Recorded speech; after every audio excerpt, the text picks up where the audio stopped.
تازہ ترین ویڈیوز کے لیے چینل کو سبسکرائب کر کے بیل آئیکن اور آل نوٹیفیکیشن پر کلک کریں تاکہ آپ کو ملے ہر اپڈیٹ سب سے پہلے۔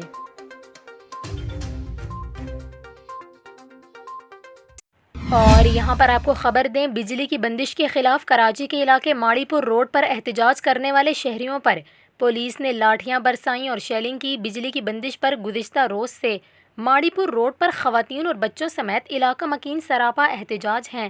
ماڑی پور روڈ 20 گھنٹوں سے ٹریفک کے لیے بند ہے۔ انتظامیہ سے مذاکرات ناکام ہونے پر مظاہرین نے پولیس پر پتھراؤ کیا اور بجلی کی فراہمی تک احتجاج ختم کرنے سے انکار کر دیا۔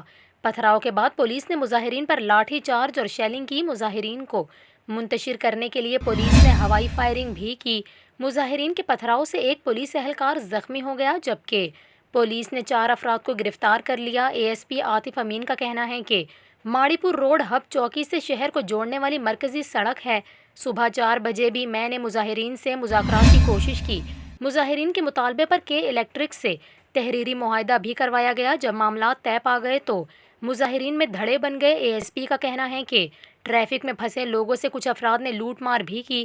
لوٹ مار کے دوران ٹرکوں کی چابیاں بھی نکالی گئیں۔ امن و امان کی صورتحال خراب ہونے پر مظاہرین کو پیچھے دھکیلا۔ بجلی بحال کی جا چکی ہے، مظاہرین مظاہرہ ختم کریں۔